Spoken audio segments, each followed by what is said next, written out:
Okay, so we'll get this public caucus started. Tonight we have the first of our budget caucuses with members of the administration, department heads. So first we'll have the Mayor, Paige Cognetti, Business Administrator Larry West, and Finance Director Matt Domines, before we hear from Code Enforcement, OECD, and Parks and Recreation. So first we'll get a budget overview from the administration. So the floor is yours, Mayor. Right here. Thank you. Thanks for having us. We know that tonight is a packed schedule. We've got Code Enforcement, OECD, and Parks on deck, so we will try not to belabor too many points. We wanted to go through an overview of the budget before we got started to the hearings for tonight, Tuesday and Thursday. So let me just, yeah. Do you want to touch it? I do.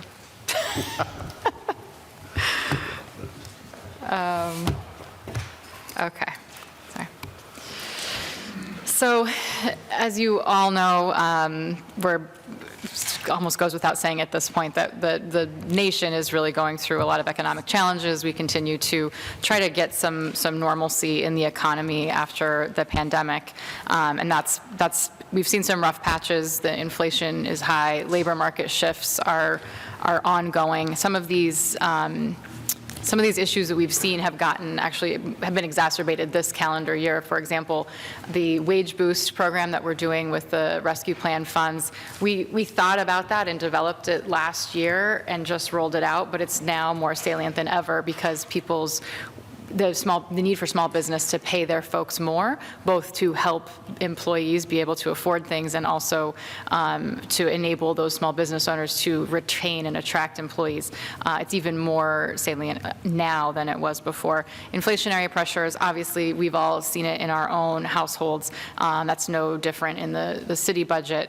Things like all the materials at DPW, the materials at parks, the gas that goes into the fire engines and the police cars, all of that has gone up. So we've been trying to, really manage to that and manage,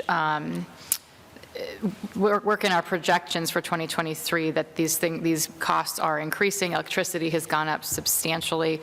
So those pieces, but I think we've done a really good job of making sure that the budget doesn't go up too much. It's only about $700,000 more this year than last year. So we've been really tight. We continue to be tight with our expenditures, learned, of course, through the austerity years of the 2021 and 22 budgets. The year-to-date, and Larry and Matt can speak to this too, the cash flows remain strong. We're seeing good revenues. We're very pleased with that. We haven't had to tap into the rescue plan revenue loss line item from 2022, which we're pleased with. We do need to carry that through as a line item next year in this 23 budget, but it's important to note that we haven't had to tap that. That's still that same bucket of money that's sitting in ARPA. We've not needed to tap it. And then the Act 47 exit, January seems like a long way away from where we sit now, but it was just in January that we exited Act 47. With the help of council, we now have a debt management policy, fund balance policy, and investment policy. Those are key pieces of the exit plan that the Pennsylvania Economy League put together. And we are really excited to have been able to bring Matt on to help us with this transition as we've kind of rolled off of the weekly help from the Pennsylvania Economy League. We do work with Pell. Matt works with Jerry Cross and Patty Moorhead from Pell now as we make this transition. That's enabled by the STAMP grant that we got from DCED from the state. But this internal capacity that we've been able to build with Matt, Andy Marichek as the interim finance manager, we're really excited about the path we're on internally in the finance office. And that's helped us to keep focused on those exit plan recommendations. We're not just saying goodbye to Act 47, see ya, we're good on our own.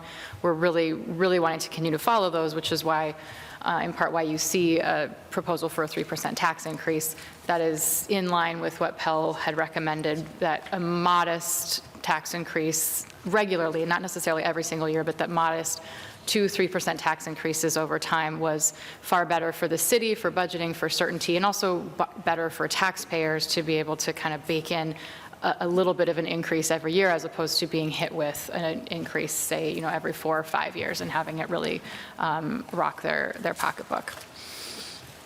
So Larry or Matt, anything on the cash flows that you wanted to highlight?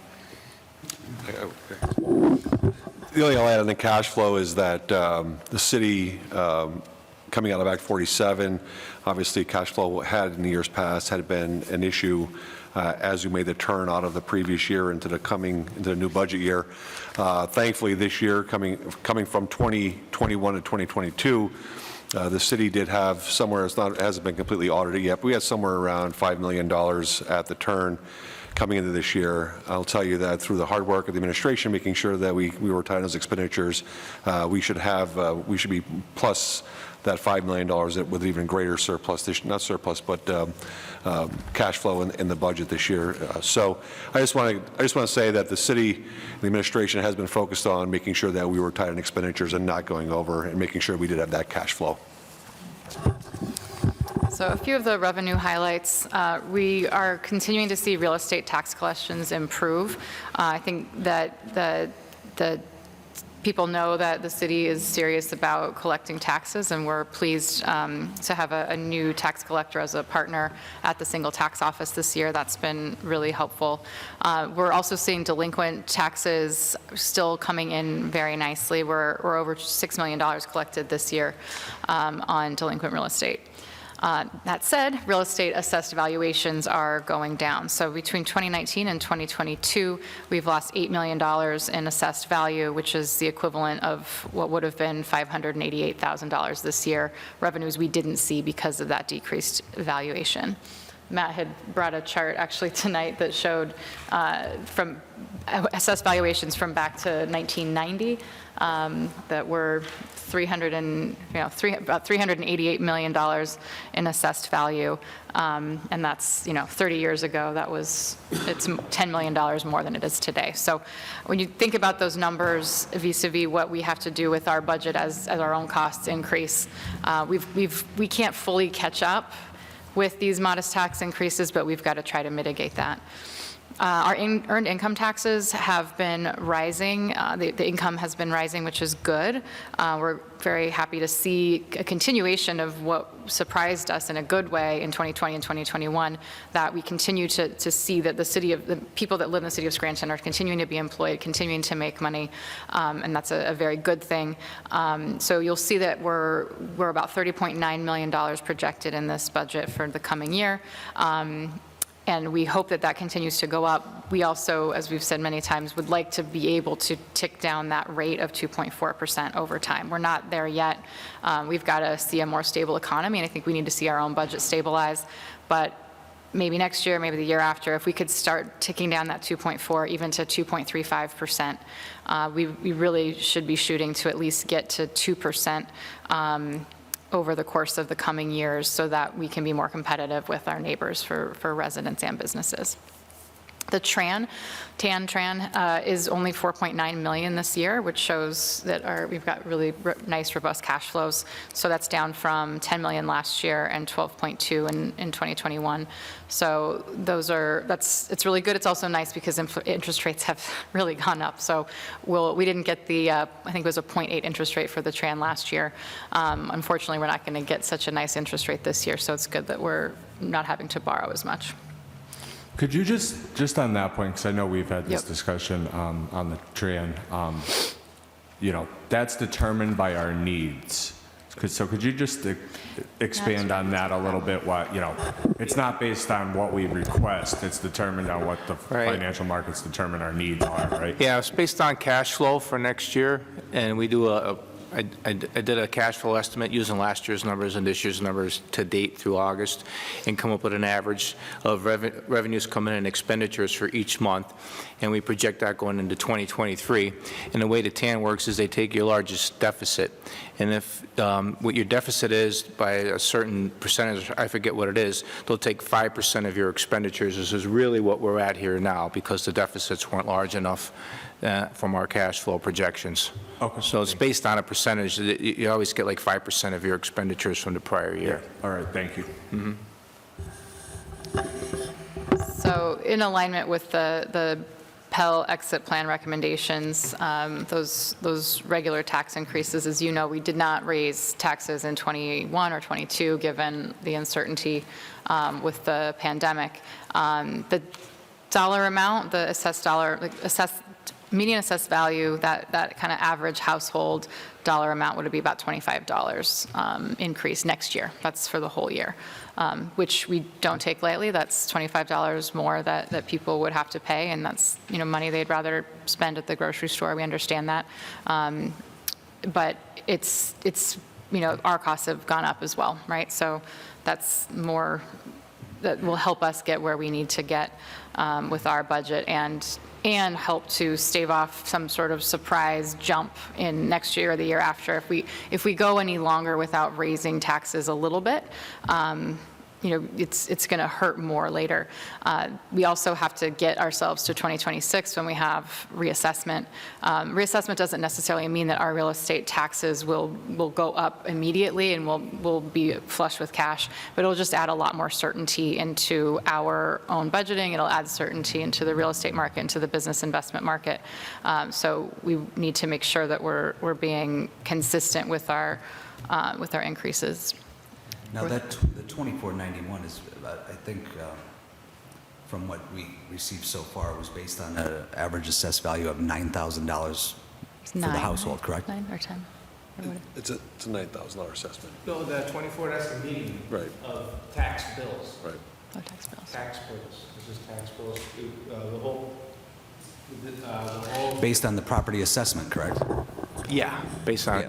And then the number that we got in our information was about $9,000. Now, I know I think my home is assessed at $22,000, so that's, I mean, it might be the median value, but it's not, a lot of people are going to see a higher tax increase than 2491, correct? and some will see less, based on median, yeah, because median is the halfway point. Yeah. Yeah, my last house was built in 1910, and it was higher than $9,000, but just to be accurate, I didn't hear your question. that's it.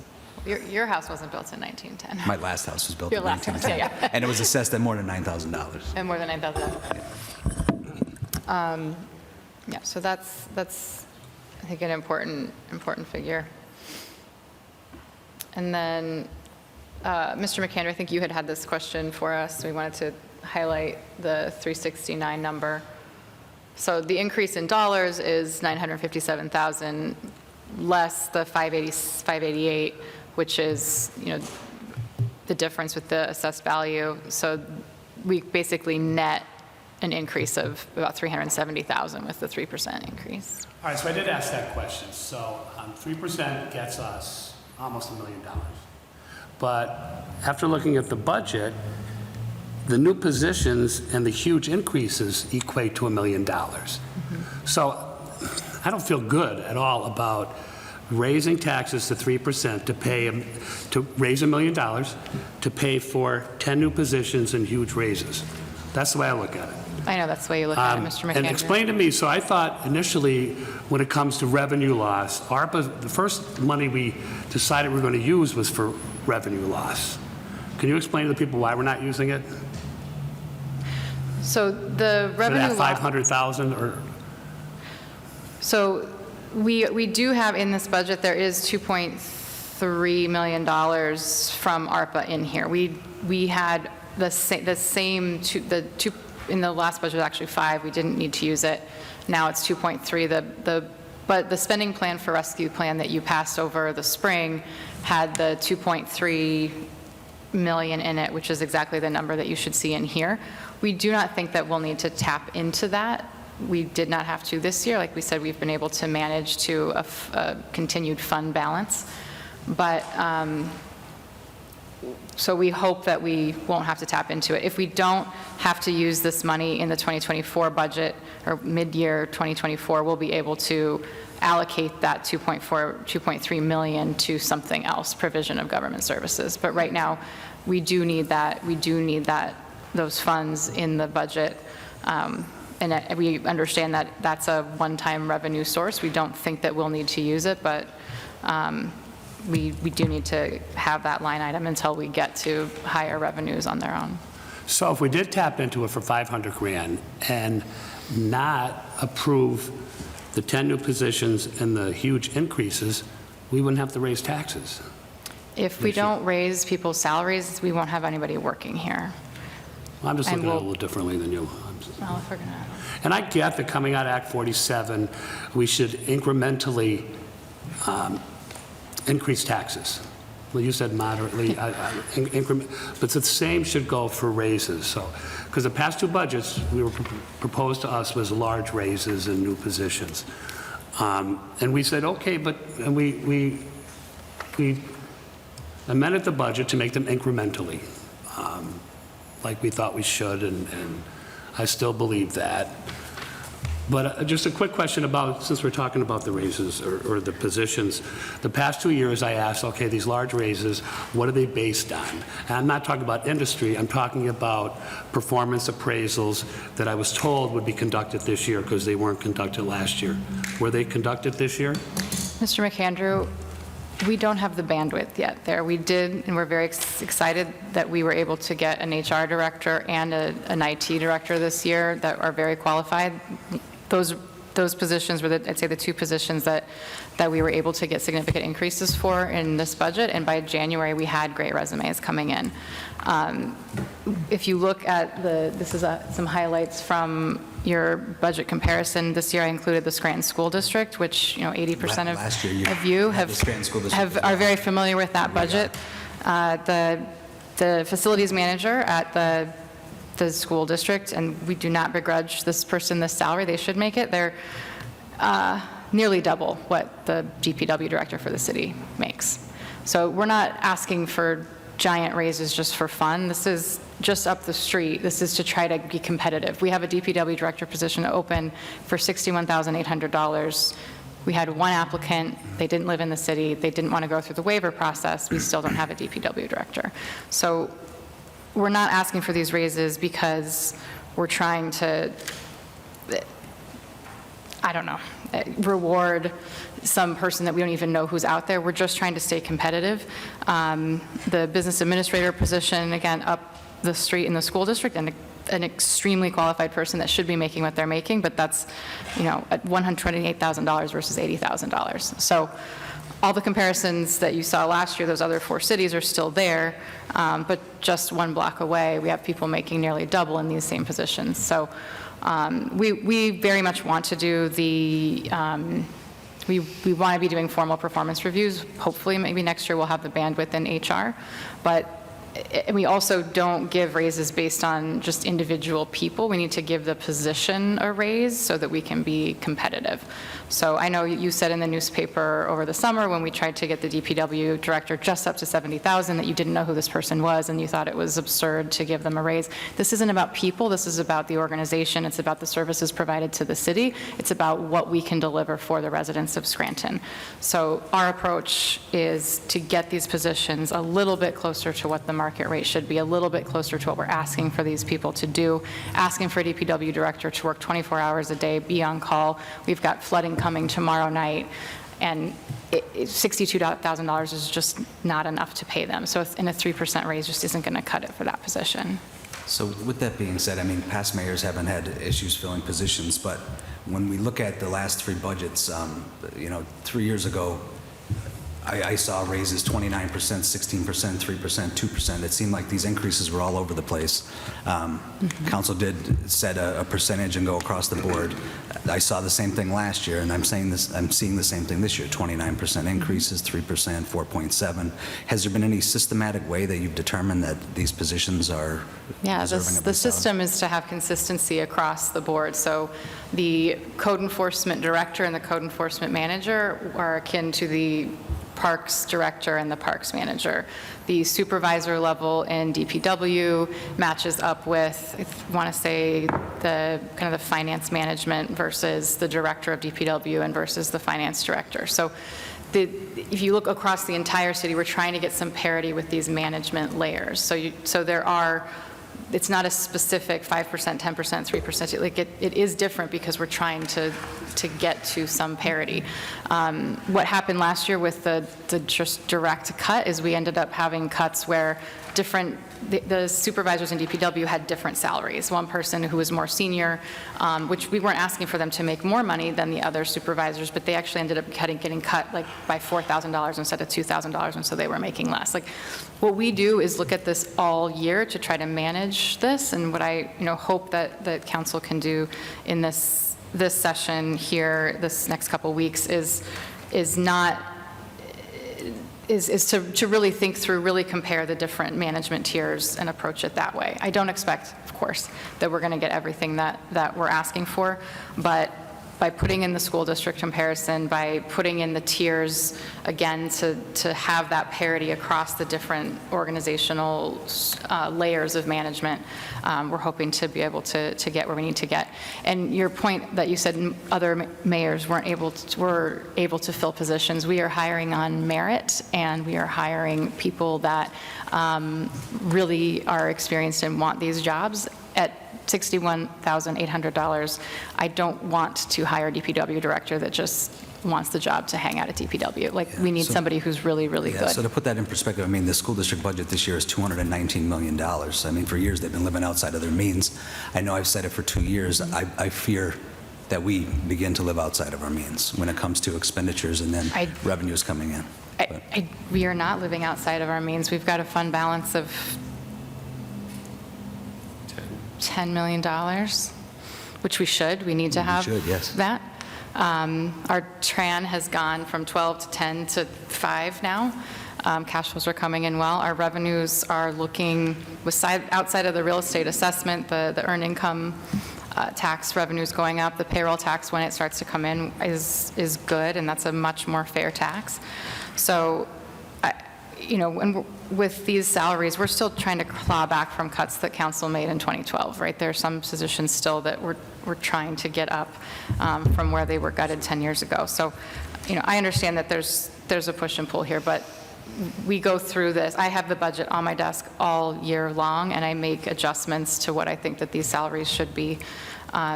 So it's not random. It's very much planned out. Please. Yeah, and Councilman Schuster, when you look at the budget, you'll see, like, for administrator, you'll see supervisor, you'll see director, you'll see manager in different bureaus or different departments, and when you see those titles, they match up throughout in the salary, so we try and keep it at that type of a tier level. So if you're a manager... I see what you're going for. I mean, when we're adding positions, I take a look at, the OECD. We've added, is it 4 positions with ARP money that came in this year, and then we're also adding or asking for another 2 positions? Would it be 6 positions in total into OECD this year? And that's in OECD? Yeah. But in the operating budget, though, because OECD is not in the operating budget here. When we did all the other departments, when we went through, especially like DPW and the BA's office, the tiers are along those lines of administrator, supervisor, director, and if you look and see, so it's not like it was haphazard. Like the mayor said, you're trying to create strata. If you're a supervisor, you're getting that same salary. You're a director, you're getting that salary across the board, so it's not like it's haphazard. You have to look at the title in throughout the different bureaus, and you'll see that they do match up. Makes sense.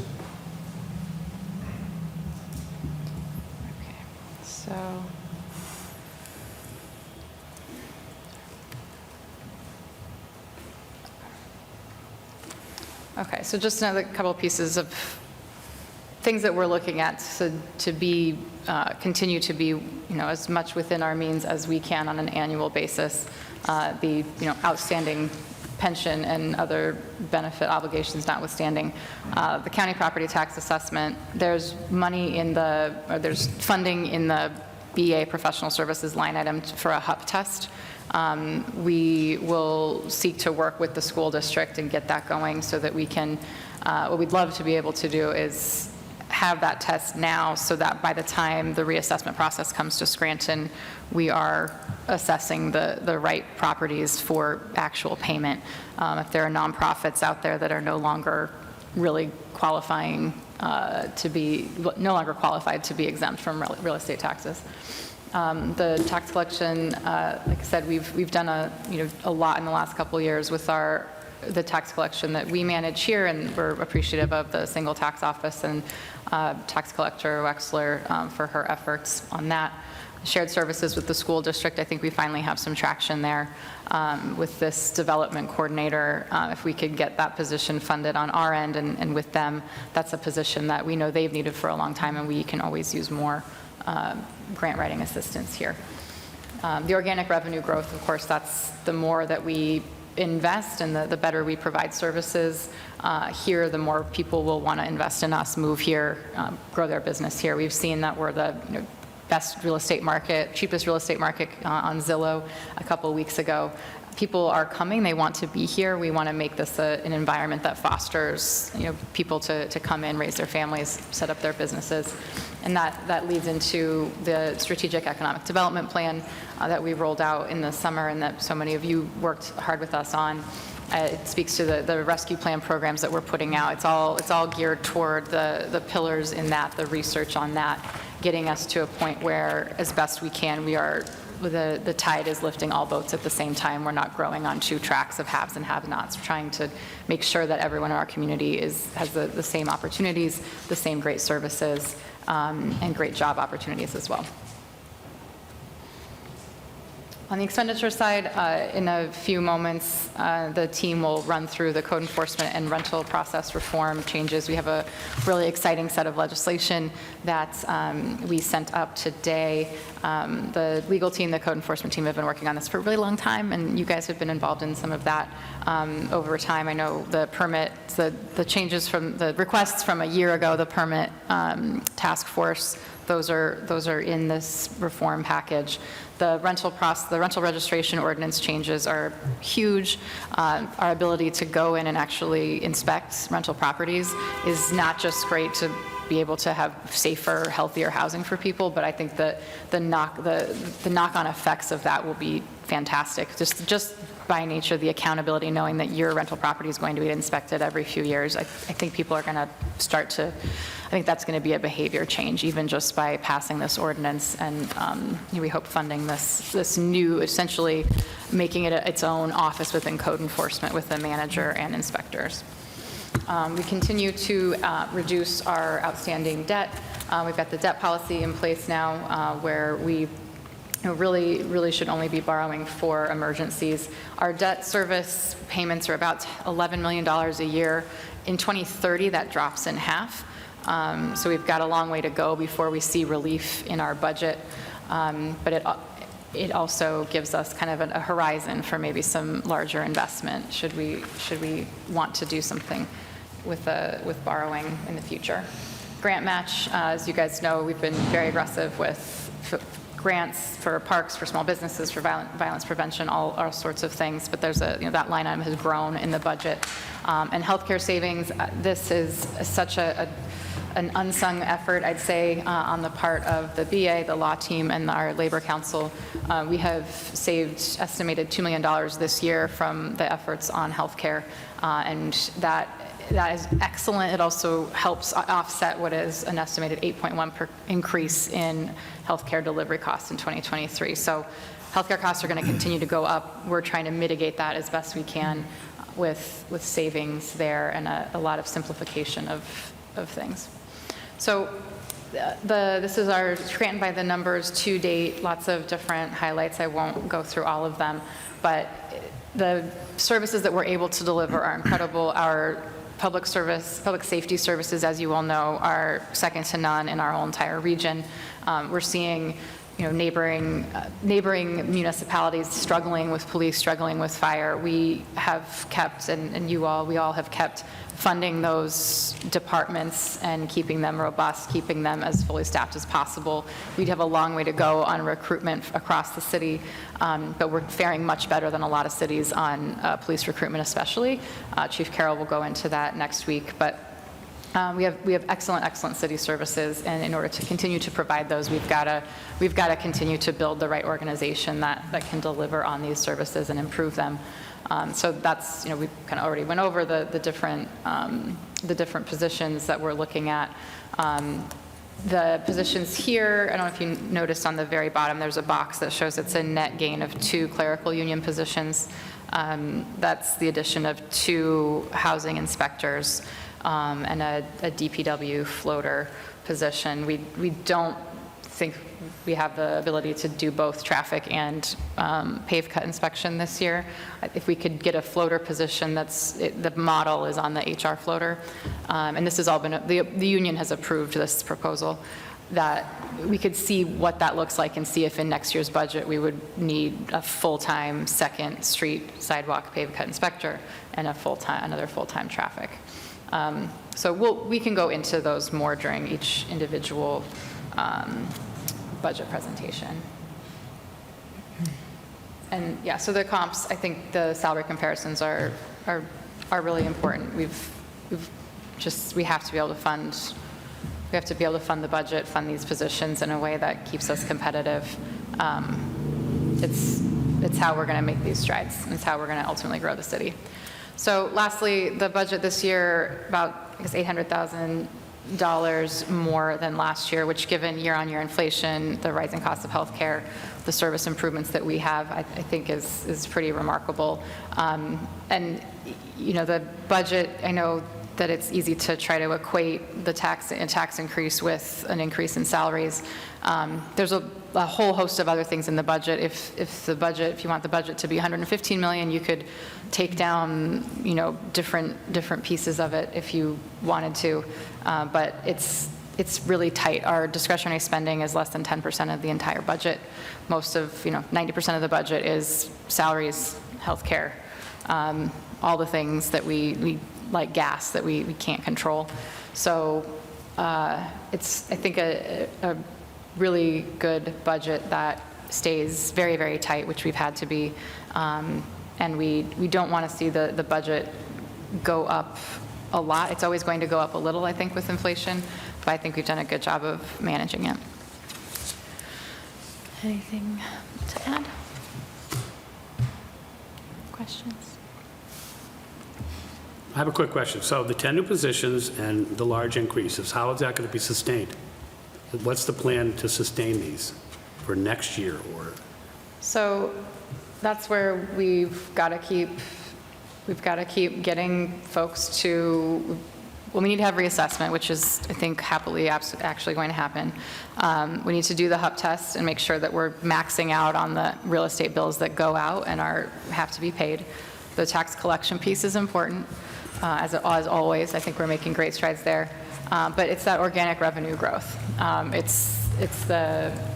It's having people move into the city, have people get, good jobs themselves that are able to pay into the earned income tax, that are able to buy homes and put money into them. It's the developers that are wanting to come in and build more housing and, pay permit fees and just continue to do business in the city. The more business we do, the more payroll tax we get, the more EIT we get. The more people improve their homes, the more the assessed values go up, the more money we get there. So we've got to keep growing, and we need good staff to be able to do that. Mayor, can you explain the HUB test just for people who may be watching the caucus who aren't aware? Right. So that's to evaluate the exempt entities, the real estate tax exempt entities, and it's essentially an audit of those entities to make sure that they still qualify for that tax exemption. So if you, what would be you might have a good example. You always have good examples. Like, An entity that? yeah, not a specific one, like there was a church and it used to. The first step would be the diocese had been sold in the new apartment buildings to a private developer. Yeah, like a church that was maybe exempt, that was sold to a private developer, and they turned it into apartments in this private developer, but it's still not on the tax rolls. So trying to catching those things. So, really unclear what that would net us. But I think it's another of those fairness arguments that even if it only net us a few $100,000, the certainty, the fairness element for taxpayers that they're paying their fair share and everyone else is too. I think that's an important piece of the HUB test. And then speaking to those tax-exempt properties, what plans do you have for maybe getting more pilots in the future? Yeah, so every year we do a pilot request. This year we're working on a pilot request that is in parallel possibly with the wage boost program, where we haven't figured out all the details yet, but where we'd maybe kind of incentivize some of these entities that don't want to write us a check to at least commit to paying their employees more. So trying to get a little bit creative with it. There's a lot of entities that just, their charters or whatever aren't going to cut us a check, but we'd like to see them put more money back into the economy. But our pilot, we're over $300,000 in the pilots. So it's, again, not a huge chunk of money. It should be more. We should have more participation, but it is rising. And we're hoping that if we add kind of a option B, that maybe it'll encourage more participation and grow over time. Right, but that $300,000, that's just from a few entities, so, right. Maybe a dozen or 15 or so. Like more and more, we get we get more checks. The University of Scranton will be paying in $150,000 this year, not $200,000. They let us know that a few months back, given their Money must be tight up there. Yeah, the Jesuits. So we'll hope to get that back up after this year. Let me jump back encourage to the more. hub test. So help me understand. So I understand the piece that you brought up, but what about, for an example, since you brought up the U, what about the University of Scranton that receives revenues that aren't tuition-based, say from a Chick-fil-A, or that the contract food service company doesn't own either, or it's not part of their contract, or charging students for parking? Would they fall under that, or should they, in your opinion?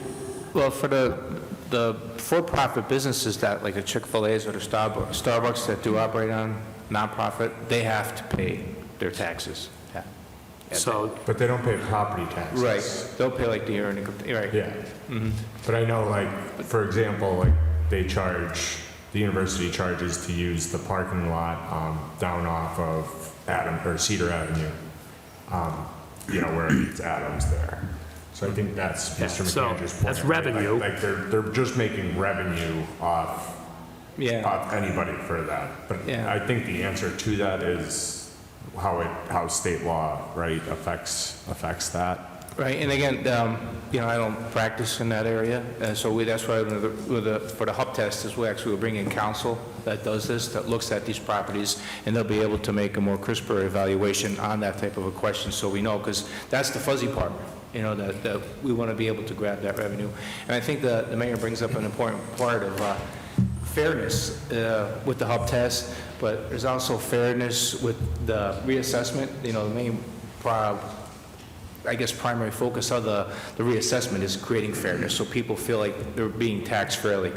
And then all the taxes, we try and create that fairness out there for people, so they know that they're being treated equally. And again, I think that leads into the pilot. When people can see that the city is treating everybody fairly, they're more willing to say, all right, we can make a contribution to the city, because, my experience has been here many times, you go for pilots and it's like, I'm not throwing money at the city, it's just going to get wasted. But if they have faith that their money is going to be well spent by the city, they'll be more willing, I believe, to make those pilot contributions. Mayor, is it fair to say that you, when I look through here, that you're pretty pleased with the people you have in leadership positions presently? Okay. Absolutely. You're about to hear from all of them in the next 8 days. So Okay. very excited. And I know we're talking about a 3% tax increase, and that $25 per household, I certainly would be well beyond that. And that I'm not concerned, quite honestly, about myself. I'm concerned about your average taxpayer in the city. And I'm going to have a tough time, I'll be perfectly honest with you, when I look through this budget and I see $15,000 raises, $13,270 raises, $21,000 raises. That's a little tough to swallow when you're asking people for a tax increase. And trust me, I fully understand about paying people for doing a job and rewarding people for doing a great job. I'll go back to myself when I was the superintendent of the city of Scranton. My increases were 2.25, maybe 2.5%. And even when you did a comparison, as me as superintendent of Scranton with, at the time, 10,000 students, I was well below my counterparts who were members of the Pennsylvania League of Urban Schools who had 5,000 students, 6,500 students. But I knew what it was. I accepted it. And, you know, I was committed to the city and committed to doing a great job. I am certainly not saying that the people that work for you do not deserve a raise. They absolutely do. And I understand trying to make sure that we have competitive wages for these leadership positions. But to see the size of some of these increases, it's going to be hard to do. I'll be perfectly honest. I'm a big one for saying differentiating between what we want and what we need. So when I look over the budget, I'm going to want to really take a close look and say, okay, there's wants and there's needs. And, you know, I'm also cognizant of the fact that we do probably need to make some incremental tax increases based on coming out of Act 47 and recovery. So I'm just trying to be perfectly honest here. So those are some of the challenges that I'm seeing with this initial pass-through of the budget. Sure.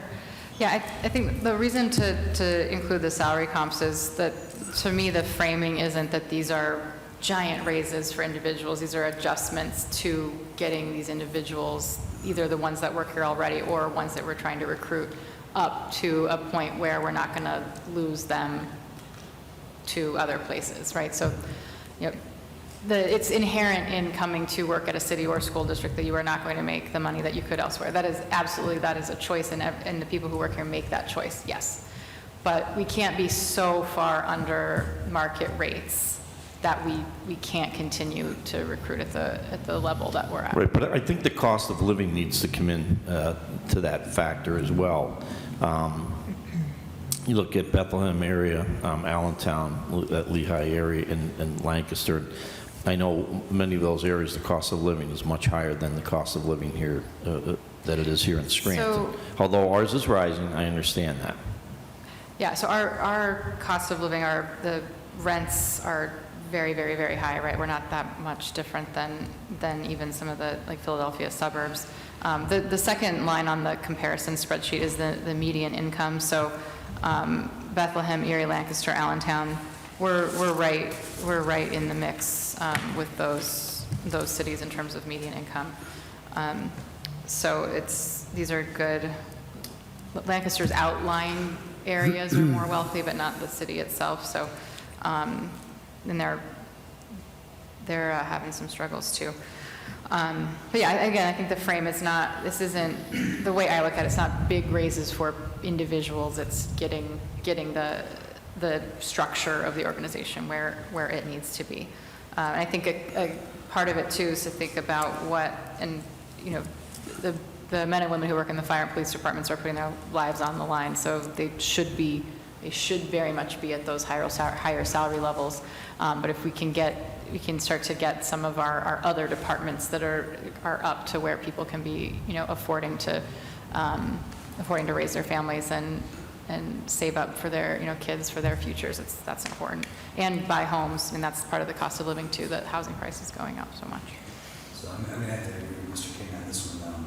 You know, for the last 2 years, we got budgets that were presented to us. I think the first year we held it at about 5%. The second year was 3%. So over the last 2 years, it's about an 8% increase. When we're looking at increases he was talking about, it was 2%, 2 point something, and that was standard at that time. So we've heard the same thing for the last 2 years when it comes to these positions and increases. I take a look at that first paragraph, and it says the past 3 years have been challenging for every corner of the economy. Governments, households, and businesses have been waiting for markets to calm after the disruption of COVID-19 pandemic. Unfortunately, we're dealing with high inflation, housing market strength, supply chain disruptions, climate change concerns, and global political unrest. With all of that being said, we're still presenting $1 million in increases in positions. And I think it is something that's hard to swallow for the average taxpayer. Yep. I just need to point out that I understand the standard salary line item's $1 million, but that also includes DPW rate, contractual raises, and clerical raises. Just so it's not necessarily just for the positions. I'm not disagreeing with you, but I just want to point that out. I think what's helpful to see, and I know we had these same discussions last year, and probably something that I pointed out too. Like I know even with my company, we get merit-based and market-based increases. They just went through a market-based increase just to make salaries more competitive, just like I see that you're trying to do here. But they don't do that every year. They reassess that every so many years. And then we have like a standard for how much the merit increase is. So for me, I know I'd be looking for like what future plans are in terms of the merit-based versus the market-based, so we know what to expect. Are like now that if we were to bring people up to these salaries for the director and the manager positions, what are we looking at next year? Is next year going to be just like a 2%, 3% merit-based raise once we initiate reviews, or next year are we looking at another market-based? Are we trying to, Yeah, I think if we could get what's in the proposed budget now, we would not need to ask for those big jumps in the, next year, right? If we can, we're trying to get up to these points where we have the ability, and it's within this market, right? I'm not asking for our, business administrator to make $137,000 like they do in Lancaster. I'm not asking for that. If we could get the business administrator back to $95,000, which it was previously, we wouldn't need to increase that salary above like we probably wouldn't need to increase it at all next year. So if we could get what's in the budget now, I think that we could keep those where they are for next year. And if we can get that level set, we would be on a track to just do those incremental increases like you would see in the bargaining unit positions, for example. And I assume some of the difficulty too with those positions, it's not like, say like in healthcare where I am, where they can base it off of years of experience in that position, in that field, whereas we have people with a lot of variable experiences. Well, this is what's so difficult, is that the budget gets set, and in the summer of 2020, when council changed the code so that we couldn't make any adjustments mid-year without going through council, which we've tried to come with some adjustments mid-year. I don't have the ability to sit in front of a potential new lawyer for the city and say, well, you have more experience, we can pay you X. As a manager, I have absolutely no flexibility. The salary is the salary, whether you have 20 years experience or 2. So it's not I would love to have some of that flexibility back over time. Trying to manage this way is very difficult. It's nearly impossible in some ways. And that's part of the inflexibility that's here is tough. And so that's maybe something we could talk about over the coming years, about adding some more flexibility back, putting ranges in. But I don't think we're there yet. I think if we can just get to a level set, if we can get to the salaries in this budget, we could level set and have this, give ourselves a couple years to get to maybe some sort of flexibility where we have a range. Mayor, once again, I don't disagree that we have great people in these positions, and I know many of them. And I'm not saying they don't deserve a good salary. I think we're using the word incremental when we're talking about tax increase. Maybe we could use the word incremental when we're talking about salary increases. For instance, there's like a $17,500, a $13,265, one's $32,500. Maybe can that be extended over a 2, 3, 4 year period to maybe get there, rather than in 1 year bump all the way up there. Yeah. I'm just proposing something Yeah. like that. I think potentially for some of those, but there are some positions that, I don't know that I want to go all in right now, but there are some positions that I really need those to be paid at what we're asking them to do now. You know, the work that gets done in some, like all of these, and it's not incremental work, the workload, what gets put in, and the opportunity cost continues to rise as well. So if we could have continue to have a conversation over the next couple of weeks, that would be great. Thank you. No? Do you guys want to move on to the really fun stuff? Yes. Just a quick one about the pilot. So, correct me if I'm wrong, but does 100% of the pilot from the U go to Scranton tomorrow? No. The previous 2 years, half of it went to Scranton tomorrow. Okay. And this year, I think we're keeping it at 100, so it'll be 2/3 of it is going to Scranton tomorrow. Okay, thanks. Yeah, so, and Scranton tomorrow does, well, you guys know what they do. They come in regularly to Caucus, right? Yeah, and we'll work on getting the university back up to, up and over their previously set rate.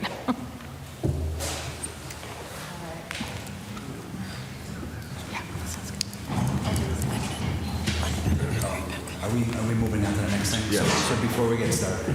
Yep. Hang on a moment.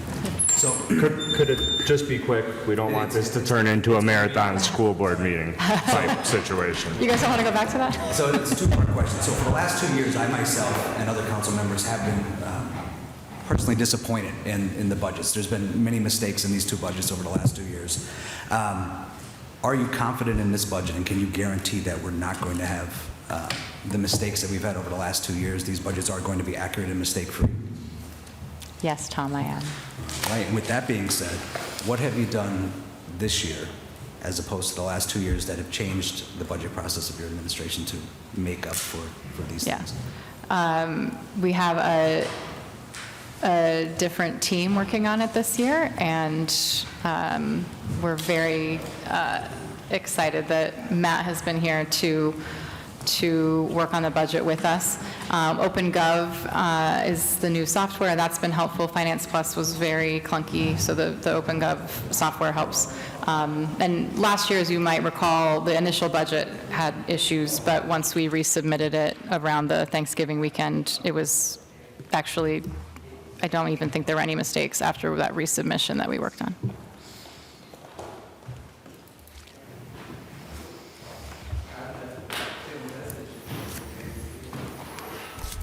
Okay, so we'll move on to the code enforcement and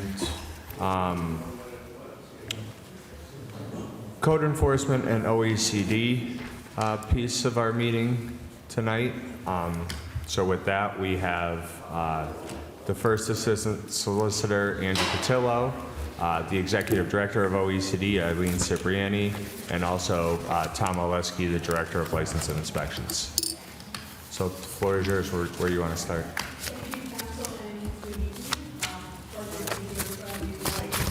Is the mic on? Good evening, Council. It's a pleasure to be here this evening and to chat with you about what we've been doing in the Office of Community Development. We'll have sort of three sections: our code enforcement section, OECD, and then we'll finish it up with some of the work that we've been doing in the ARPA program. So in code enforcement, one of the primary drivers of all of the change that has been made in the code enforcement department is now being on the OpenGov platform. Last year when I came and talked to you, we had just started. We started in October 2021. Since then, we've made really significant strides in the department because of the streamlining, the transparency, the ability to be able to track applications coming through the program. We're really happy with how things are going in the department. We've also, in this process, have been able to step back as we set up all of our applications and really streamline how we were doing work. Previously, we were a totally paper-based system, and we had work in all over different parts that didn't connect. So now we're able to, when a building permit comes in, readily see that the property is condemned, or to see if there's code enforcement violations. So we're able to see that right in front of us on the screen. We're hearing great things from the contractors, and Tom could attest to that. They really like the idea that they can now pay with credit cards from their home or their office. They could apply for permits, or any resident could apply for permits 24 hours a day through the city, print out their permits right there in their home. They don't have to drive here during their work hours and take the time out of work that they could be doing construction work to be able to apply for a permit. All of this streamlining and different work we've done in process improvement, right now, over 90% of the permits are turned around in less than 15 days in the city. That's residential and commercial. So that, I can't tell you what the data was before because we were never able to track it before, but I do know that we do not hear very frequent complaints from residents or contractors now about permits being held up. So we've had some other big changes in code enforcement. If you recall the end of last year, we submitted a new quality of life ordinance, and thank you all for approving that. That has been able to give us better processes to be able to go out and address problem properties in the city. We've also taken that another step forward with getting a new assistant solicitor last year that was in the budget. That assistant solicitor very often goes out to the magistrate hearings with our staff, works with our staff prior to the hearings so that they are ready and prepared to be able to go to the hearings. And that's new for us, and we've been having a really good success rate. With the assistant solicitor, we also can take things right to the next level of the court system, and we've had a number of cases where we've had very positive results with problem properties because we were able to have that assistance with us. Some of the other online benefits to this, and I mentioned about 90% of the time the improvements or the building permits are done in less than 15 days. As Tom reminded me this morning, non-UCC permits actually can be turned around within hours on the same day. So we're very proud of that fact, and I'd be remiss if I didn't mention that for you, Tom. With our inspectors, we've also improved our technology. Our inspectors are out in the field with tablets, so they're able to look to see if properties have permits, look to see if there were additional complaints against the property. They get update and track whatever they have found right there in real time. We're also now able to put post on our website tracking of our complaints. We submit a report to council every month to talk about code enforcement issues in the city, our permit collection rate, how many permits we have, the amount of funding that we're taking in. Our next step in this process is to develop a dashboard. We've been working on this and collecting data and getting ourselves situated. It's just that we really don't have the bandwidth in the city to be able to do this dashboard and then continue to update the dashboard as we go. So if you notice in the budget, a digital coordinator is partially funded by OECD, and that will be one of their main tasks for us, is to keep that website open and up to date. In addition to doing the code enforcement work, they'll also be able to do other work for residents. There's a great software product out there called Neighborly that provide residents with information about services all throughout the city that they could go out and look and find themselves. So, but we need people that are able to update that and keep that current so that we could use that well. Last point I'll touch on is we now have uniforms for our code enforcement staff and safety vests, so not only are they safe, they're much more visible in the community. And I think that's really important, that the residents know that the code enforcement officers are out and about and doing work for them. So the next part is, last summer, we were very fortunate. We had a fellow, her name was Jess Redmond. She was here working with us. And her task was to look at all of our building permits, look at our data, look at all the processes that we are doing in the city, look at best practices from other municipalities throughout the Commonwealth. And in this review of data, she also did focus groups and talked to subject matter experts, folks that were getting permits from us, for restaurants that were doing health inspections through us, to get a real sense of how they felt code enforcement worked. What could we do to make it better? What could we do to change things to make it more convenient from them? We also, as the mayor mentioned before, had a building permit task force. So we were able to collect a lot of information from some really good subject matter experts to pull into new legislation. So next week, on Tuesday, on your agenda will be 4 new pieces of legislation for your consideration. The first one is a building permit update. We hear a lot from residents about the inspection fees and the amount of inspection fees. So we're going to be able to cut that rate by 45%. That'll be what's part of the legislation. And what we're working with that is the idea that will spur economic development. It will improve the rate of compliance with our building inspectors, with our contractors. We get a lot of stop work orders where we have to go out and you know, people will say that it's too expensive to do this. So we really feel very excited about this, and we think it's a very positive change that will be very well received by the community. The second one is contractor licenses, and I'm sure you've all had complaints about our contractor licenses in the past, that they were very complicated to be able to get a contractor license in the city of Scranton. So what we looked at was the idea that we would have a balance between having safety and quality contractors, but actually making this an easier, simpler, cutting the red tape way to get through and get a license in the city. So we're looking to reduce paperwork for that, especially in the option B, which is the grandfathering in option, reducing the notary and the vast number of letters and pieces of material that you needed to do this. Next one is city license and permits update. When Ms. Redmond was here, and hats off to Andrew for all of the work that they've done going through the code, we have many licenses and permits here. We have a bicycle license fee of 25 cents. We have foosball licenses, billiard licenses, many things that at their time served a purpose, but at this point they're challenging to collect, or they're not collected, and they're not really a good practical use of our time. So this piece of legislation goes through and updates those, removes the ones that we aren't collecting, that we aren't using, and then amends others that we are, because there's things that we could be collecting much more efficiently in the city, but we're not, because we don't have the staff capacity to do that. The last piece of legislation is rental registration updates. And this is a big one, and the mayor touched on this before. We have, in the city of Scranton, we collect right now on just over 5,000 rental units. We know that there's over 16,000 rental units in the city. We have a 30% compliance rate with our current rental registration ordinance. Our housing stock is almost 52% renter occupied, and most of our housing stock, the majority of it, was built prior to 1939. So we have older stock. We have a lot of landlords that are behind LLCs. They may be out-of-town landlords. They're not keeping their housing stock up. It's older stock, it's aging, which leads us to a considerable amount of blight in our rentals in the city. So what we're proposing for this is a legislation that would have safety inspections for the properties.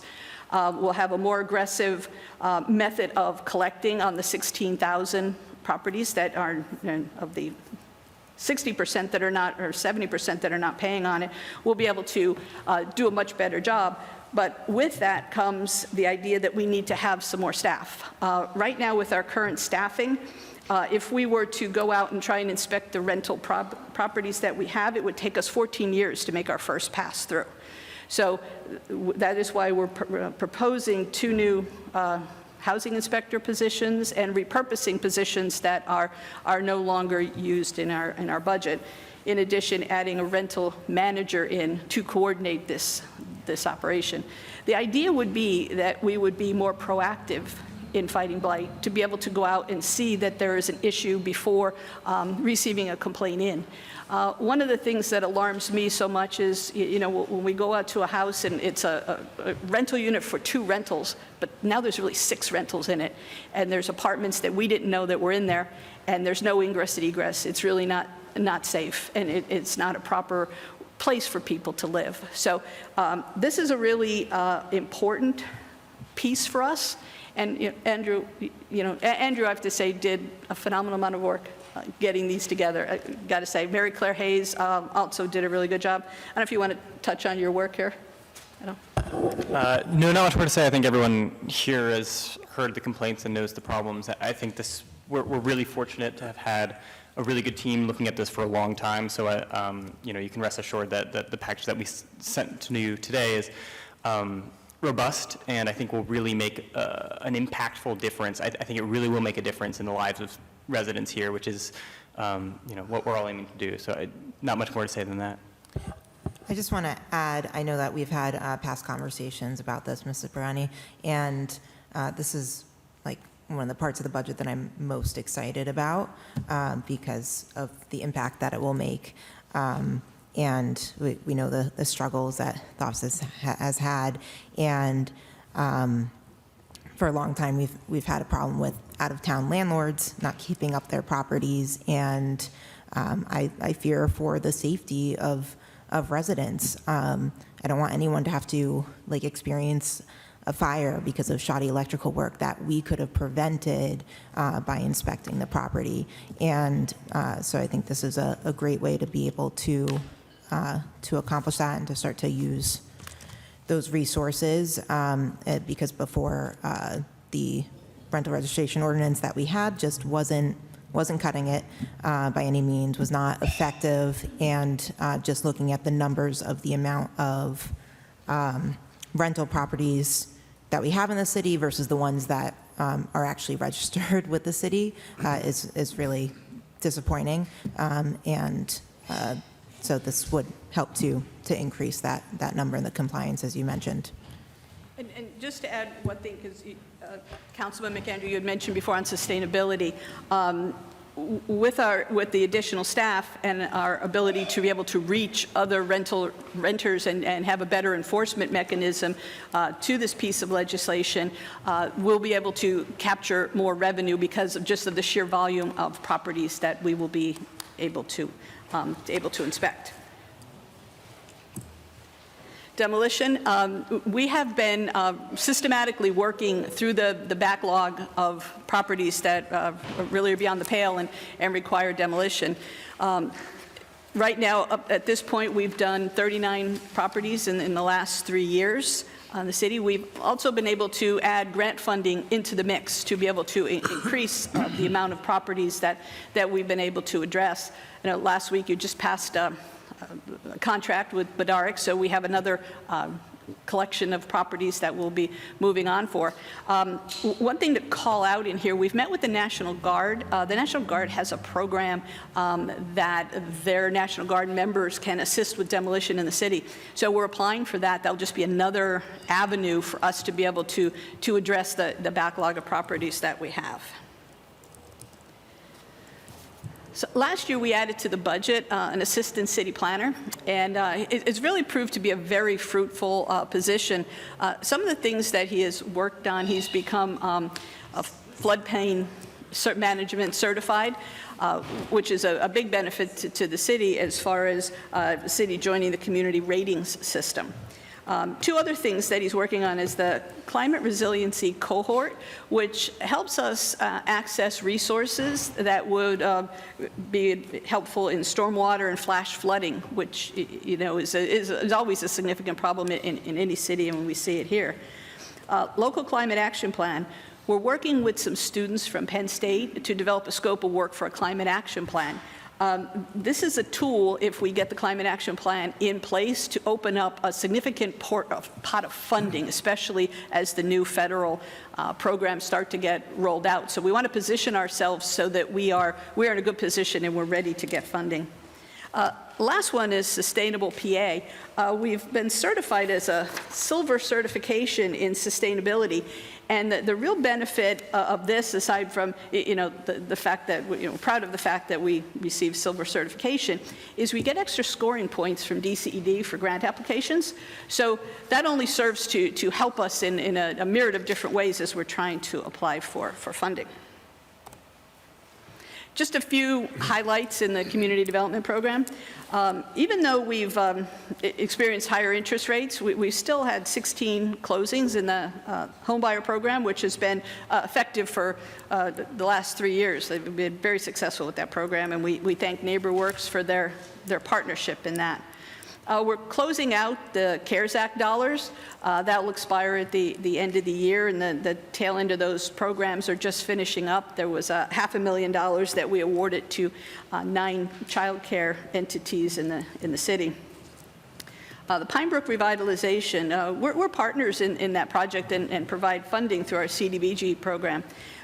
Real excitement there is they've become an Elm Street designation, and so has West Scranton. So there's 2 Elm Street designations in the entire Commonwealth of Pennsylvania, and they're both in Scranton. That opens up avenues for grant funding and other opportunities that we could partner with those 2 programs on. So they're really doing great work. UNC is in Pine Brook, and we were also committed funding to a project there that we call the Front Door Project. So it's CDBG funding to help blighted properties in that area. It's $40,000 at this point, but it's starting to take off and it's looking good. Paving, we did 17 streets this year for nearly $900,000 worth of CDBG funding. 2 parks projects that were completed this year, the Connell Pump Track, which seems to have rave reviews from all of the young people that like to go down there. And McLean Park, that's just about finished. It'll be finished in December. We redid the basketball court. Next one is economic development. Really take a lot of pride in this. City grants, these are grants that we applied for in 2022. We did 49 applications through our office. We were awarded 25. It's greater than 50%, which is a pretty good batting average. But it was $11.2 million brought into the city through these grant programs, whether they're federal or state. We only have 1 grant writer, and in the budget, we have another half a grant writer that we would share with the school district. And I really can't understate how impactful that person would be, because we, aside from helping the school district, which would be phenomenal to help them apply for educational grants, we have yet to tap into philanthropic grants. There's a whole world of funding out there that we don't even look at because we don't have the resources to do it. So that is really something for the cost of the salary and the benefits. We reap $11.2 million in benefits from that. Other part of grants that we do, aside from applying them for ourselves, we also apply for and are fiscal agents for other grants. Right now, we're managing 18 RACPs for over $30 million worth of income into the city and projects.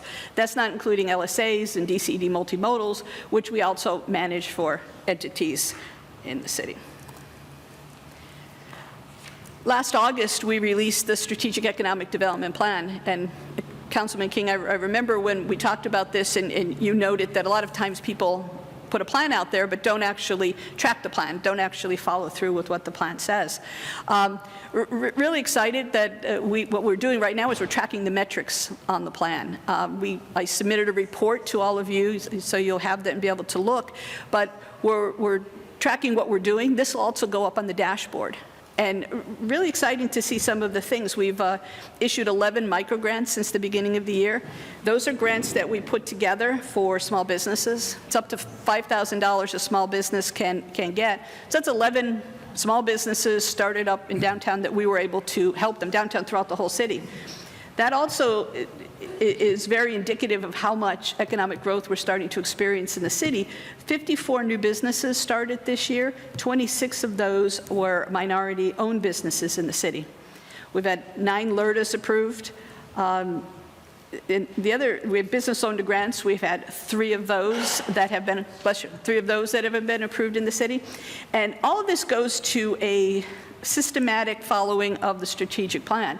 We have microgrants for businesses that need a small amount of money, less than $5,000. We've instituted ARPA startup grants, that's between $6,000 and $100,000, and the business loan to grants are for bigger projects with over $100,000 worth of need. So we've created a very positive climate for businesses to start up here in the city of Scranton.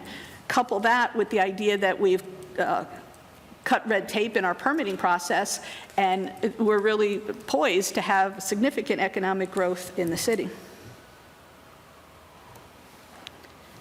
So just to touch on ARPA a little bit, actually it's going quite well with ARPA. We have 2 new team members that have really been doing a super job getting the word out and getting the programs done.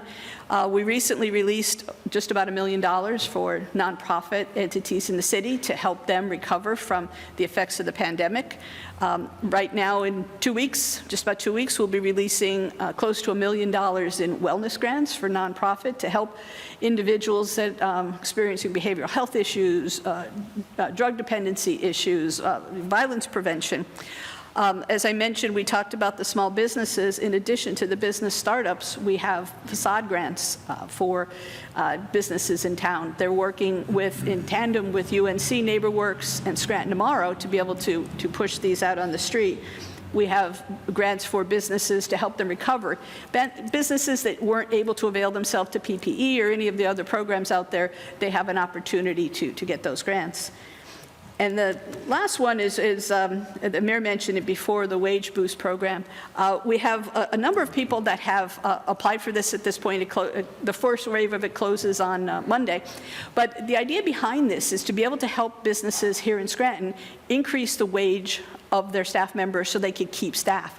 Very difficult to keep up with the Chewy's, the Amazons, the Targets, all of those bigger entities. So how do small businesses remain competitive? And this is a way for them to do this. So we're very excited to see how this will play out as time goes, but I think it'll be another injection of funding actually into the city when you talk about it, because people will be receiving higher wages. 2 last points on that.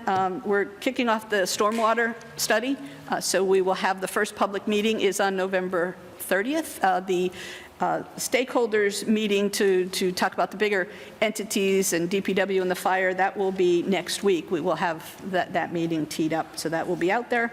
And this morning, Highland Associates joined us here in City Hall so we could have the kickoff meeting to talk about the restoration work that will be done here in the building. And lastly, I want to close as we move on to Marissa's Parks presentation, but to talk about our city parks and how aggressive we've been in applying for grants. We have just under $10 million worth of funding that we put together for the city parks. And this is a collection of CDBG, it's a collection of DCED, DCNR, hopefully in the capital plan DLI money. But it's really a credit to everybody on the OECD team as how we were able to capital stack and pull these together using multiple pots of funding matched up with the low LMA areas, the qualified census tract. It's a very complicated process, but we've been very effective at pulling this funding together. And next year and the following year, you will see a very significant impact in the parks and parks projects in the city. Does anyone has any questions? Does anyone have any questions regarding OECD or code enforcement? I have a quick one. So there's funding for the master plan in Neoga, $2 million, but we couldn't use it for the pool itself. Is that what I'm seeing here? No, actually, that's a larger scale pot of money. So what we're doing with that would be master plan to match the RACP that we got. We got the RACP last week. We need $500,000 to match that, and other safety upgrades in the park. We need matching money for a Davis Trail grant. There's a lot of erosion on the one. But none of that could be used towards the pool. We need to pull together a pool plan first, and hopefully the master plan will be the first step in the right direction of But none of it could be used towards the pool. those dollars, DLI dollars. They probably could be used as a match, but it's $2 million. It's not really where we need to be. Okay. Yeah, so the all-in cost for a pool complex would be at least $8 million. We don't have $8 million. So the idea, again, we talked about this over the summer, do a master plan and give figure out what the whole plan looks like. So in the master plan here for the parks, Marissa, correct me, that does not include NAOG, correct? It does not. So we need to do a plan for NAOG. We need to figure out we need to think big and be bold and think what does that look like? Are we able to do a plan where when we look at our debt obligations and that cliff comes off and we go from $11 million to about $5.5 million of debt service every year in 2030, a few years from now, could we borrow $25 million and really do NAOG the way that it should be? Could we build something that has an indoor-outdoor component, so like Weston Field, we're able to swim throughout the entire year, not just those 8 weeks during the summer? We don't have the money now. We don't have the ability. I don't believe we should borrow now. Interest rates are very high. It would tip us probably over our debt policy if we borrowed $8 or $10 million right now for a pool complex. I think we need more planning, we need more engagement, we need to think even bigger, what should all of NAOG be? And then I think as we go into 2030, barring having to borrow for an emergency situation, I think we'd be in a position where we could take on, potentially, really talk about it, engage the entire community, see if the taxpayers want to do it, and have a real investment in NAOG. So I really didn't plan on talking about the pool tonight, but when looking at that last presentation that we got, I'd say it was probably $1 million to $1.5 million over. It was inflated, that estimate that you had there, and that's not even taking into consideration other factors that we could, change there, whether it be the size of the pool house, keeping the pool house, things like that. So, I mean, that $8 million figure, I think we could do it for cheaper than that, but that's just that side note. Are you a construction expert? I passed that through 3 different architects and engineers, and they had a lot to say. Are they pool about experts? what was in that. Like not residential pools, but like public pools with all of the We're talking requirements. sections of that where we're paying $279,000 for synthetic grass, things like that. These individuals could have input on things like that. So the thing was inflated. That was a number that we got.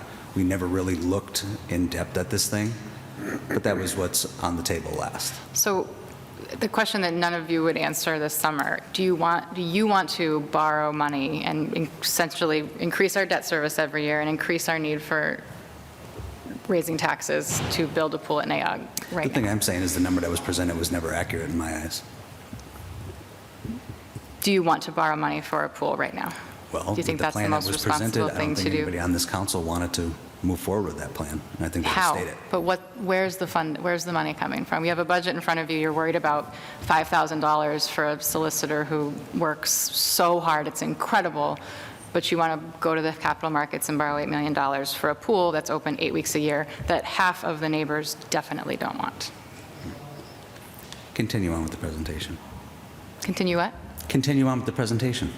I think the pool discussion, we're going out to the capital markets to Does borrow anyone money, have things any like that. questions for Director Cipriani regarding OECD or Mr. Oleski on licenses and permits?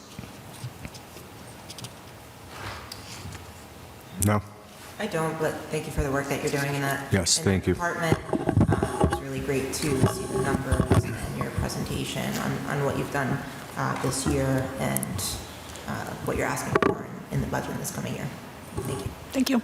And thank you, too, for your work on the legislation. I'm excited to get a look at that. I know in my 5 years on council, whether it's out-of-town landlords, building permits, that's just been a big issue. So I'm happy we really are starting to address that. Yep, and we're happy to continue the discussion on that too as All right. time goes on. Yep. Thank you. So we'll move on to the Parks Department.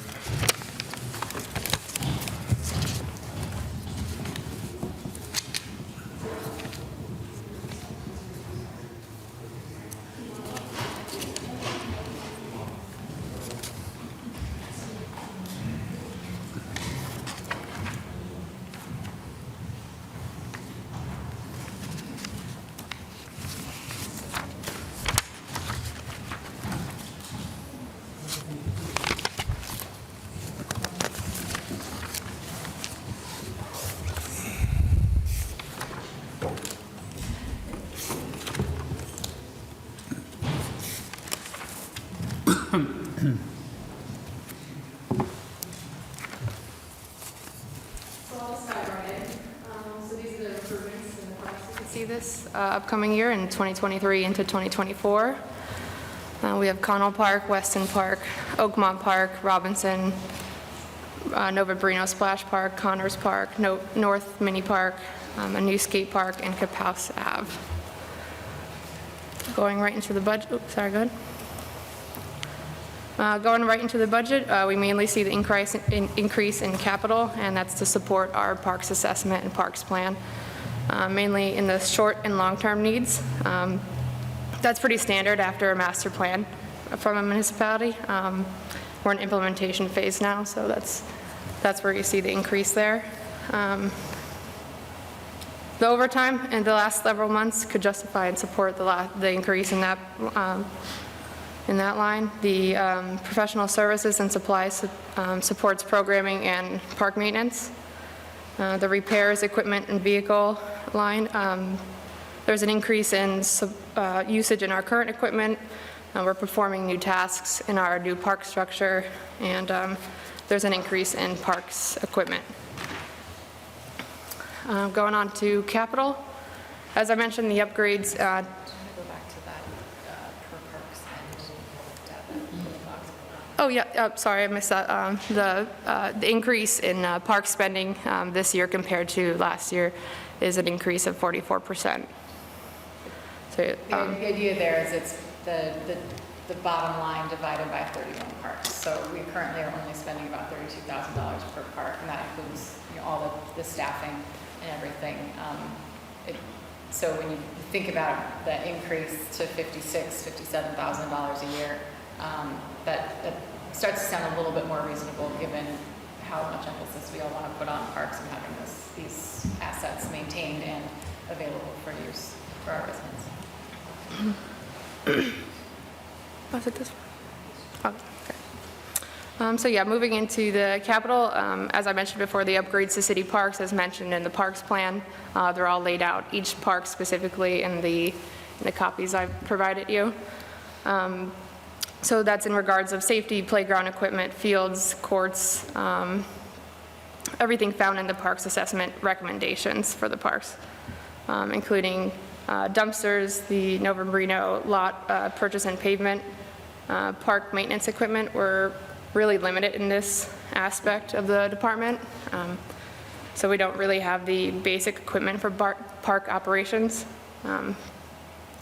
EFW is needed at every playground for about 12 to 14 inches of fall zones. So EWF is engineered wood fiber, so the playground mulch you see in every playground. Wear mats on every swing set and slide, resurfacing, seating in parks, trash receptacles, lighting. Again, a lot is listed in the parks assessment I was able to provide. I think this is where we go back to acknowledging why we invested into a parks master plan. Not only are we fostering community, improving health benefits, but we're increasing property value, buyer demand, and improving environmental health.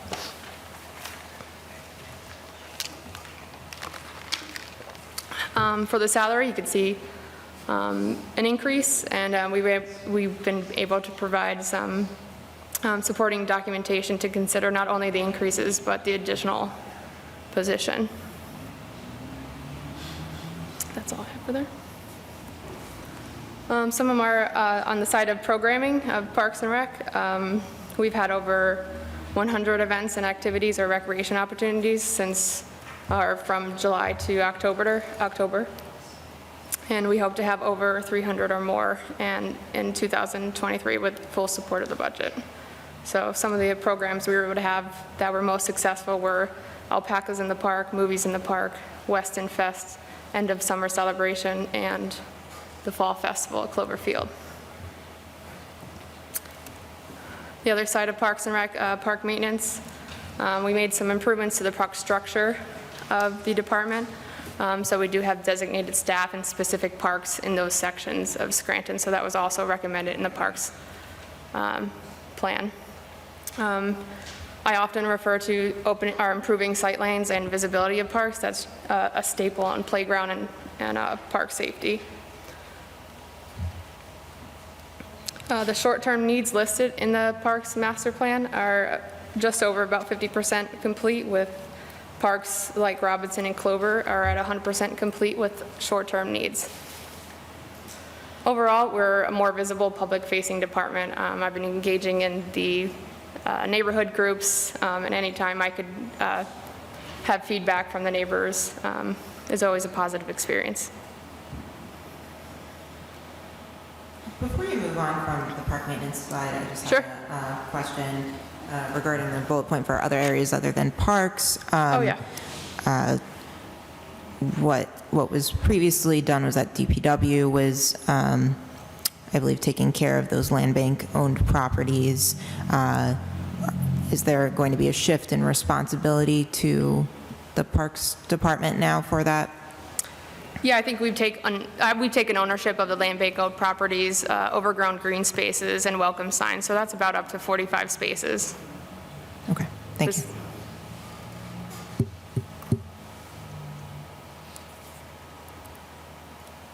So for the park manager, as we've stated above in the budget, this is the additional position we've requested. It's strongly recommended in the parks plan and supports the development of the department. They will manage tasks pertaining to parks maintenance and programming, logistical coordination, inspecting damages of parks inspecting damages, park projects, and estimated costs of repairs. They will manage vehicle and equipment repairs, parks inventory in the avalanche system, aquatics programming year-round. They will be assisting with, myself with a variety of different department functions so that the department could be a fully functioning department. I think that's about it. These are some other support responsibilities that the parks manager would help with in the department. I think if we continue to think that this department is a one-person department, it's not sustainable for one person to have all these outcomes on the park maintenance and the programming side. So I think maybe that could be, correlation to the high turnover in this position. If I could just add, that this is the fourth time, the second time that we've added something in the budget to bring out a parks manager to support the services of the director. This is the fourth time, correct? The fourth time we presented a request for our manager. And as the director pointed out, Sorry. I don't know if you heard that, but this is the fourth time that the administration has presented a request for a parks manager to assist the director with, you see, the expanding tasks and responsibility for our parks. It's also been highly recommended from McLean Associates, who provided us with the overall plan for our parks, that we do need another level of management there to oversee implementation of the events that are happening there, oversight on safety and security, and all the things that go on in our parks. It's no secret. We've had multiple conversations regarding safety in our communities. Again, parks, very public place. Just want to continue that effort to make sure that our parks are safe and they're clean and they're respectable, and that the investments that we're making into those parks, they too are they're managed properly. And to Marissa's point, it is more than just one person's responsibility. We need additional folks there. Since we're talking about Western, for the most part, the Western Field House and this new position would be responsible for lifeguard scheduling and recruitment, the aquatics programming, but that's next year. I still receive multiple complaints almost weekly about the situation at the pool at Western Field. And the issues remain the same. They're trying to renew their memberships, and they're not allowed. And the issues they have is, some people aren't residents, and this is therapeutic. It's prescribed by their doctors for therapeutic purposes, and plus it's a social thing. They're members for years. The concerns they have and they bring to me constantly are that, it might be open for one day a week. And last week it was open 3 to 4 times last week, and then the next time it was open 1 day. So I guess they were told, wait 33 days. 33 days are up, so they want to renew their membership instead of having it, just mark it off that you don't owe us, or they want, and they brought to me ideas, and I mentioned them in public, that, and some of their ideas are, sometimes we get the best ideas from residents. I honestly believe that. And their ideas were, well, have a class there to train, go out and advertise, like everything else we do, use social media for everything, social media for everything else that the city is doing, to advertise classes at Western Field, to certify our own, to please reach out to the universities. Kids, students have different schedules, that were already lifeguards over the course of the summer. I think there was 11 up at Scranton Country Club. So they keep coming to me with these ideas. I hope you're thinking about them or would try to implement them, because it's going to be a long winter for these people if they can't utilize the pool that they're used to using.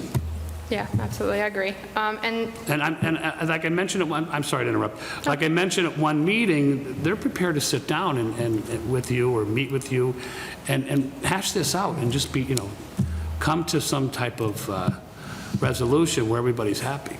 yeah, no, I've met several times with participants of the early morning pool aquatics group. And I think it's bandwidth, right? So I think, as mentioned in here, the membership coordinator and the focus on aquatics. So the programming side of that, offering a Swim for Life program, so that that's been successful across the state with other colleagues in recreation. So offering the Swim for Life is free swim lessons, which we have provided over the last several months, and now we'll move into competitive swim and then a junior lifeguarding program. So we are taking steps to have more lifeguard availability in the future.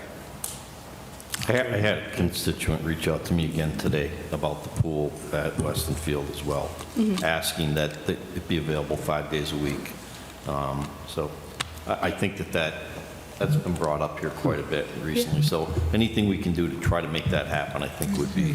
Yeah, as a It community. seems to be something that a lot of our No, yeah, as a community residents center, it should be open as often as possible for recreation opportunities for the public. And I think that goes back to the full operation of Weston Field, so operating past 6 o'clock on the weekdays and the weekends. So it should be offered on the weekends too. So recreation doesn't stop on the weekends. I agree. I know my colleagues have been receiving a lot of those complaints. I actually perform aquatic therapy with patients. I work at a facility where we have a pool, but that's for the short term, so it's always great when patients have a place where they could go afterwards to continue that. So I ask often, like, if they have a place maybe in their housing development where they live, if there's a pool available, like an all-season pool, or there's the YMCA or like some other places that may have an indoor pool, but I think it's great that we get to offer that as a city, and I would love for us to find creative solutions for increasing our lifeguard staff, being able to retain those positions. It's good during the summer when if we're able to get younger people or say high school students who are on a break, but that doesn't help us all year round. That's just seasonal work. So if we're able to do more in partnering with the colleges and universities, perhaps those students may be people of interest who want a lifeguard. So I'm very interested in anything I could do to assist in getting more lifeguards for the city. I know that's where the underlying issue seems to be. Excellent, yeah. So how many, I know in the past, I think it was a 5-day schedule, there was adult swim, there was kids swim from like 6 to 7 or 7 to 8, something like that. How many days a week is it open at this point in time? It's based on lifeguard availability. So typically 3 to 5 days a week. I see that, so it looks like from the salary schedule, there's 10 workers, 2 administrators in this department. Do you feel you have enough workers to maintain all of our parks? In the parks assessment, it actually suggests that we should have 49. So if we'll get there. There was something else I wanted to add with regards to the new position. I know it's been something that's been asked for a few years now, and I appreciate the inclusion of what the duties and responsibilities would be of a parks manager. What I think might be also helpful for me to see if that's something that could be sent over. And I know that you do a lot under your role as director, and so a lot of these duties are now part of yours and figuring out the bandwidth. So what would be separated as duties and responsibilities under the director, now seeing like what would be underneath the manager? I'd appreciate seeing that, if that's something that could be sent over after. Sure. Thank you. Absolutely. Sorry. We're witnessing a great example of why you see the positions and the salary in this budget. Marissa has been working 7 days a week since they got here in April. I'm actually unclear how you're still standing or sitting before us right now. All the positions, the dozen or so positions that report to Marissa are all collectively bargained positions. They're incredible team members. Every time, though, that they're out on a weekend or in the evening, that's overtime for the city. And anytime that there's programming that needs to happen, Marissa is there. It's impossible for Marissa to continue to do this as one person. All the, outreach and working with HR on junior lifeguards and Swim for Life and all these things that we want, and to continue to try to face this lifeguard shortage, which is the reason for the pool not being open. We need more bandwidth, and we also asking Marissa to do this job for $51,000 a year is just, that's not okay, right? We've got to get these salaries up. The other piece, like Scranton Country Club having 11 lifeguards, I mean, that goes back to us trying to make it in this market. On the ARPA side, we're trying a wage boost to help our small businesses push up. For us at the city, I'm not sure, I don't know what the Scranton Country Club pays, but I imagine that they're able to offer a better rate than we are. So let's please think about this holistically when we talk about this. That would be a summer list, I was told, but they might be available if we actually reach out and try to find But when you say things like actually reach out, like our team is doing such incredible work all the time, and every single week there are all these complaints, and we address them so quickly, and the team members at the city work so hard. So for then in this budget, my final plea tonight is to think about all that is asked of these people on a 24-hour-a-day basis, and think about what they should be paid versus what we can pay them. They should all be paid far more than I'm asking in this budget. But please think about the decisions that you're making in this budget vis-a-vis then the decisions and the questions and the requests that you're making, even just in the same session here. That wasn't a request, I'm just saying it was an idea that, it was a thought of. I don't know, it was brought to me, that's why I bring it to you. That's part of the process. It's not, Right, but the demands put on each of the employees of the city of Scranton are extremely high. We have 80,000 constituents, clients. We report to them, we report to you all. We do so much, and this is a great example of asking this particular director in this moment to do all these things by themselves. So I just think it's important to think about that.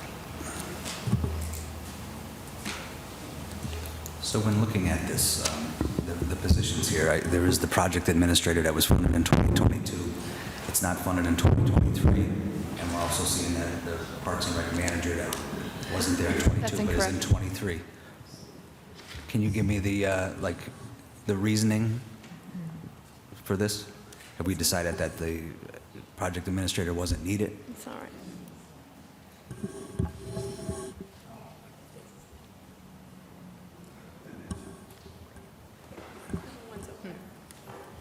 Yeah, I think, The third one down, the project administrator, Yeah. so it's not going to be funded in 2023 is, that just looking for the reason. actually should be funded. That must have gotten deleted when we were putting it together. But that position is a collectively bargain position. The additional, so we'll adjust that. We pulled in the project administrator it's title that doesn't quite match the job. That, again, collectively bargained position, person that's been with the Parks Department for a long time, and the function is not a project management function. But thank you for pointing that out. So That so should be. that third one down, that project administrator, that will be funded in this year's budget? Yes, It's just not that included is, here. that seems to be a clerical error in that. Is that line item meant to be at the same 46,706? Would be a 2% increase for clerical union positions. So Matt will go back and then adjust that. That should, you see that the 1 is there, it's there. It should have a dollar amount for it. But again, project administrator does not administer projects. It's a title that evolved before we got here. And it's not a position that can assist Marissa with the project implementation. So we're not trading off one position for another, that one is? No, no. In the addition, the receptionist part-time, that was funded in budgets through other salary, and we added that as a specific line item that is a part-time position that should be itemized like that. So that's not actually a new, it's not a new person, it's not a new cost to Yeah, that's something I know. I've been down at Weston Park a lot. Yeah, I don't know why it took us. The receptionist is always there, very nice. Yes, absolutely. Does anyone else have any questions?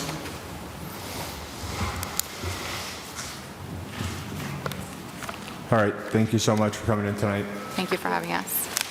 Give us 1 minute and we'll start our regular council meeting.